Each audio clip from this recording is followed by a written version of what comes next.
Okay, when you start healing and you get to the bottom, to where you can't get up on your own no more, where you're ready to just give up, that's when you really start healing. Because before that, you're not really ready sometimes. I tried healing a couple years back, and the husband didn't like it because me healing means I was doing better and I was gonna come off meds, and he wasn't gonna have the control he had, so he wouldn't let me do it. Well, when the ex left and I broke down to nothing but me, because I was isolated. It isolated me from everybody. Even moving back to where, I grew up at, I was still isolated. I was still not able to have friends. And the friends that I did want or could have had already fucked up again, that I gave a chance to again. And so I couldn't call them. The only thing I could do was sit there in my misery and feel it and cry and go through it. Now, I had work friends that knew parts of me, but they didn't know me well enough to fucking sit there and hold me together. Nobody did but God. And the worst part is healing was not easy. It's not an easy road. It is one of the roughest roads I had to go down, because I had to feel my emotions every day. And every time I try to numb it or not feel it or avoid it, it would get harder, because I was trying to get around to feeling it. And getting around it is not what you need. A lot of people say that, this or that's hard. Me being homeless was easier than me healing by myself with God. I'm not gonna lie, because all I could rely on was God. All I could do was talk to God, pray about it.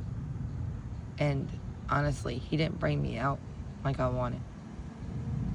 He didn't. He made me sit there and go through it all. He made me go through every freaking thing that I suppressed. And when I say suppressed, I mean suppressed. I did not deal with a lot of shit from my childhood. I dealt with my father, still with a husband, before we ever got married. When I was trying to heal, I dealt with the father. I wrote a 13-page book to him, pretty much, of a letter. And I let a lot of it go. I forgave him and let it go. But I didn't do anything else. When I started working on my mother is when he stopped me from going. Because he knew if I started working on that he would never be able to control me no more. Because those were my biggest two things in life that had control over me. So when I started healing by myself and just me and God, I realized how much shit that man put me through. It's an understatement of the year. I didn't want to feel it then. I didn't want to watch it then. I would legit, go to work, come home, sleep, get up, go to work. I wasn't there very often, and when I was there, I wasn't happy there.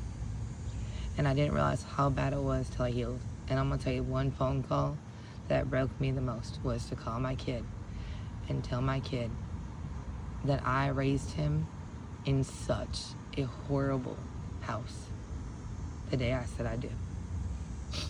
Because I wasn't happy there. I was miserable. There was no happiness there whatsoever for them, other than me being happy to see them. But as far as them seeing a happy couple, that was not there. That marriage was the worst thing I did for my children. But according to him, I did it for my children, to keep my children happy. And my child told me one day, he's like, Mom, you could have went and found somebody who actually made you happy and we would have been happier. I was like, I did. And y'all never got to see it. Y'all never got to see me happy. I was happy at one point, but it was never around y'all because it was never at home. I never made it my home. And that was the problem. I never brought it home for my kids to see, because when I tried to, that's when it all fell apart. when I tried to take my kids to where I was happy is when it all fell apart. And I tried to make it work with my husband more than once. I ain't gonna lie, more than once I tried. I avoided guys who were in my Facebook. I avoided bullshit. I did everything a woman is supposed to do to make sure that she put the effort in her marriage. I did the same thing with my ex. And the more damage my ex did to me and my husband did to me, the more I let go, the more I did less. I actually drove on suspended license every day, twice a day, to make sure my ex got to work and that he got picked up. Every day. For months. Because he had no other way to work unless we did Lyft or Uber, other than me driving him. So I would wake up, get in a car, drive him to work, go back to the house, and then go get him when he got off, wait on him to finally get done, and then take him home. And if you tell me I'm not a good woman, I will slap you in the face. Because a lot of women won't even do that for a man that does it all for them. And these men didn't do it all for me. They wouldn't give me the gratitude of being everything I needed for me. And that's the difference. I did everything I was supposed to do as a woman for every man I've ever been with. And like I said, the one place I was ever happy, my kids never got to see. But that's okay, because I ain't done living yet, and neither are they. And my son is the happiest he's ever been in his life. She says, I don't like this, and my kid says, okay, done. And I'm like, yes, that is my child. That is my wonderful, wonderful child. Because when I told him to do the opposite, he did it. Because what happened in my marriage is I said I didn't like it. Oh, well, get over it. But he said he didn't like it, and I fixed it.